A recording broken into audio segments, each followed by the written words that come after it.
Peut-être un espoir d'en savoir plus sur les bijoux volés au Louvre. 2 suspects ont été arrêtés suite à des analyses ADN.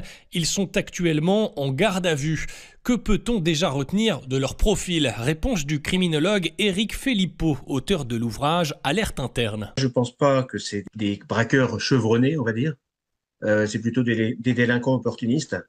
Ils ont une trentaine d'années. Maintenant, on monte au braquage assez rapidement, hein. Vous avez des jeunes de 17-18 ans qui montent au braquage. C'est pas des spécialistes puisqu'ils ont laissé quand même 150 traces ADN. Ils sont pas, on peut pas dire qu'ils étaient très discrets non plus, hein. Donc c'est pas les cerveaux du crime. Vouloir partir une semaine après, c'est un petit peu tard.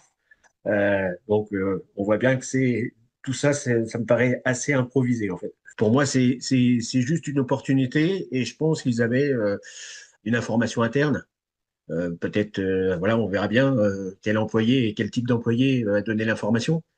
Mais je pense que c'était plutôt une information interne, ça, ce qui représente à peu près 80 à 90% sur les braquages. L'expert ne croit pas à l'hypothèse d'un vaste réseau ou d'un commanditaire derrière ce vol, au préjudice avoisinant 88 millions d'euros. Un commanditaire n'a aucun intérêt à faire ça puisque ça n'a aucune valeur financière à partir du moment où ça passe sur du marché noir. Je pense plutôt que ils se sont dit peut-être on va pouvoir refourguer les diamants et faire fondre le reste. On retrouve très peu les bijoux en fait. On en retrouve entre 2 à 10% en fait sur des vols comme ça d'opportunité. Certains sont souvent endommagés, d'autres sont détruits, d'autres sont fondus. Pour l'instant, je vois bien que personne ne dit on va retrouver les bijoux, hein. Ils vont essayer déjà de retrouver les deux autres suspects.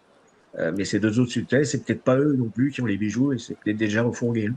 Dans le même temps, un débat a lieu en France sur la sécurité du Louvre, dont la présidente a été auditionnée par le Sénat. Est-ce qu'on veut vraiment protéger notre patrimoine? C'est une question qu'il faut se poser. Les fonds descendent régulièrement sur la sécurité, quels que soient les musées. Et puis, il y a eu, je pense, des erreurs internes. Les choses sont... on se repose beaucoup sur la vidéosurveillance et peut-être un peu moins sur l'humain. Et le fait de ne pas mettre suffisamment d'humains au contact avec les salles, avec les touristes et puis être sur place, c'est aussi, je pense, quelque chose qui est une erreur. En attendant, une partie des bijoux qui ont échappé au vol ont été transférés vers les coffres ultra sécurisés de la Banque de France.